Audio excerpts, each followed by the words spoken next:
A very good morning friends.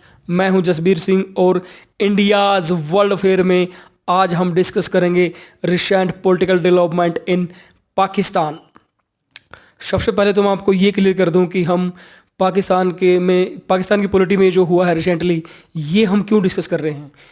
क्योंकि हमारी जो पॉलिटी है वो निकली है हमारी हिस्ट्री से, और इंडिया और पाकिस्तान की दोनों की हिस्ट्री सेम है। और सबसे बड़ी बात, सबसे इम्पोर्टेंट बात ये है कि दोनों ही कंट्री में पार्लियामेंट्री फॉर्म ऑफ गवर्नमेंट है, पार्लियामेंट्री सिस्टम है, पार्लियामेंट्री सेटअप है। इसलिए रिसेंटली जो हुआ है पाकिस्तान में वो सेम रिलीवेंट है इंडिया की पॉलिटिकल डेमोक्रेसी में भी, क्योंकि पार्लियामेंट्री फॉर्म ऑफ गवर्नमेंट है। So let's discuss. देखिए क्या है कि पाकिस्तान की पार्लियामेंट के 2 हाउसेज हैं, that one is national assembly and another is senate. इनकी जो नेशनल असेंबली है, जैसे कि अपनी लोकसभा, हम ये समझ सकते हैं बिल्कुल बिल्कुल एग्जैक्टली। रिसेंटली क्या हुआ कि अपोजिशन ने पेश किया no confidence motion in national assembly against the Imran Khan government. यानी कि जो प्रेजेंट गवर्नमेंट थी पाकिस्तान की, उनको प्रूफ करना होगा इनकी नेशनल असेंबली में कि उनके पास अभी भी रिक्वायर्ड एमपीज का कॉन्फिडेंस है। देखिए बड़ा ही इंटरेस्टिंग ये हुआ कि इनके डेप्टी स्पीकर ने नो कॉन्फिडेंस मोशन को एक्सेप्ट ही नहीं किया। ये कहकर डाल दिया कि इसमें विदेशी ताकतों का हाथ है, यानी कि फॉरेन इंटरफेरेंस है। और इससे भी बड़ा डेवलपमेंट ये हुआ कि पाकिस्तान के प्राइम मिनिस्टर यानी कि इमरान खान ने प्रेसिडेंट को बोलकर पार्लियामेंट ही डिसॉल्व करवा दी। अब पार्लियामेंट डिसोल्यूशन के बाद होते हैं सीधे इलेक्शन। फिर अपोजिशन ने खटखटाया सुप्रीम कोर्ट का दरवाजा, और सुप्रीम कोर्ट ने ये वर्डिक्ट दिया कि जो डिप्टी स्पीकर का फैसला था वो था प्योरली अनकॉन्स्टिट्यूशनल। और सुप्रीम कोर्ट ने यह भी आदेश दिया कि पार्लियामेंट को रिस्टोर किया जाए, यानी कि फिर से बहाल किया जाए, इसकी कार्रवाई फिर से शुरू की जाए, और 9 अप्रैल को नो कॉन्फिडेंस मोशन पे वोटिंग की करवाई जाए।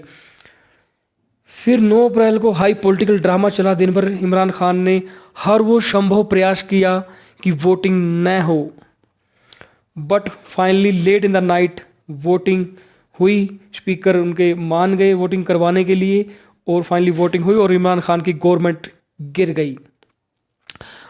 अब अपोजिशन के पास यहाँ पे ऑप्शन है अपनी गवर्नमेंट बनाने का जो दावा है पेश करने का, और वो मंडे को अपना प्राइम मिनिस्टर कैंडिडेट बनाएंगे और फिर उनको प्रूफ करना होगा again majority in the house. What was the wrong, why the matter goes to Supreme Court. बिल्कुल सेम सिचुएशन है जैसा कि मैंने पहले कहा था। अगर इंडिया में भी हुआ होता तो जो हम डिस्कस कर रहे हैं वो सेम ही होता। तो सुप्रीम कोर्ट में इसलिए गया क्योंकि प्राइम मिनिस्टर जो है वो नॉर्मली प्रेसिडेंट को बोल के पार्लियामेंट को डिसॉल्व तो करवा सकते हैं कभी भी, लेकिन तब नहीं करवा सकते जब उनके खिलाफ नो कॉन्फिडेंस मोशन हाउस में पेश कर दिया गया हो। ना तो स्पीकर मना कर सकता नो कॉन्फिडेंस मोशन पे वोटिंग करवाने से, ना ही उस दिन प्राइम मिनिस्टर प्रेसिडेंट को बोल के पार्लियामेंट को डिसॉल्व करवा सकते। और पाकिस्तान में ये दोनों ही काम हुए थे। उनके डिप्टी स्पीकर ने नो कॉन्फिडेंस वोटिंग का प्रस्ताव स्वीकार ही नहीं किया, और दूसरा प्राइम मिनिस्टर इमरान खान ने प्रेसिडेंट को बोल के पार्लियामेंट को डिसॉल्व करवा दिया। आप ऐसा नहीं कर सकते हो, बिल्कुल नहीं कर सकते हो। पार्लियामेंट्री डेमोक्रेसी में आप रिजाइन कर सकते हो नो कॉन्फिडेंस मोशन में। अगर आपको लगता है कि आपकी सरकार गिरने वाली है, आप हारने वाले हो, तो आप रिजाइन कर सकते हो, जैसा कि इंडिया में 1996 में अटल बिहारी वाजपेयी जी ने किया था। उनके खिलाफ जब नो कॉन्फिडेंस मोशन आया, उनको लगा कि yes I don't have enough number now, तो उन्होंने कर दिया था रिजाइन। फिर अपोजिशन ने बनाई थी गवर्नमेंट। तो यहाँ पे बिल्कुल इमरान खान रिजाइन कर सकते थे, लेकिन पार्लियामेंट को डिसॉल्व नहीं करवा सकते थे। सुप्रीम कोर्ट ने बहुत ही बढ़िया फैसला सुनाकर पाकिस्तान में रिस्टोर करी है डेमोक्रेसी, बचाया है उनके कॉन्स्टिट्यूशन को। और फिलहाल तो हम ये भी कह सकते हैं कि एक पॉलिटिकल वोलाटाइल सिचुएशन होने से, और इवन कि पाकिस्तान में हो भी सकता था सिविल वार, पाकिस्तान को यानी कि सिविल वार में जाने से भी बचाया है सुप्रीम कोर्ट ने।